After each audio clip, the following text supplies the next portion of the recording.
Have you ever wanted to go on a mission trip? You've hyped yourself up over this trip, and then you realize that trip might cost you $2,000, and you don't have $2,000 sitting there. Let's talk provision and how God can provide for your trip and how you can trust Him during that process.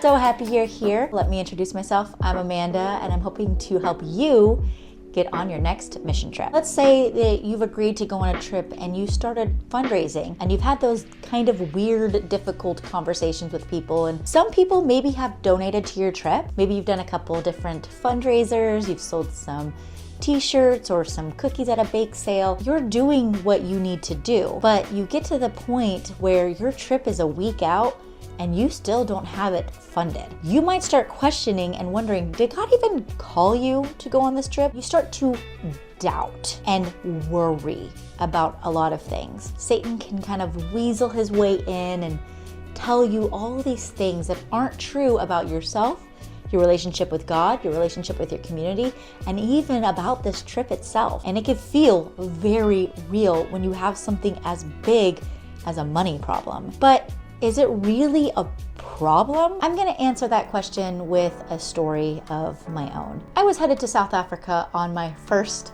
ever international mission trip. I had been fundraising for a couple of months. I really felt like that's what I was supposed to do and where I was supposed to go. I got down to the very last day of fundraising and I was $300 short. I didn't know what I was gonna do. I contacted the ministry lead in South Africa and told them what was going on and said, I don't know what I'm gonna do. I had a plane ticket, I had my passport checked, I was packed for my trip. They told me that if I could find the $300, I could bring it with me to South Africa. I could still come, but if I couldn't get that money together, I might not be able to go on the trip and they might have to cancel my ticket. So I, of course, started to freak out. I hit my knees and yell at God and tell Him all these things about how He called me on this trip, or maybe He didn't call me. Was this just a lesson? Blah, blah, blah, all these things. And then I felt this still, small voice say, I called you. And then I had a friend reach out to me. A friend that knew I was going on this mission trip, but I didn't ask them for money for whatever reason. They reached out to me though, and they said, hey, it's on my heart to pay towards your mission trip. I have this cash for you. Can you use it? I know you leave tomorrow. And I said, whatever it is, I'll take that money and then I'll just find the money at like a payday loan place. I was so determined to go on this trip that I was willing to take out a loan to go. So I meet up with my friend, they give me an envelope filled with cash, give them a hug, they pray over me, I go home, I open the envelope, and guess how much was in the envelope? $300. God told me that He had called me on this trip. He reminded me that I was called on this trip. And then He provided at the very last second what I needed for this trip. He told me that I needed to trust Him and His process. And so the next day, I got to go on my mission trip. And I had this money tucked away in my suitcase that I was able to give to the ministry lead when we arrived, and it was perfect. And I want to use that story as an encouragement. It might seem like a lot of money when you're looking at how much you have to pay. $2,000, $1,500, heck, a $500 mission trip is a lot of money to a lot of people. But if God has called you on this trip, He will provide whatever you need for that trip.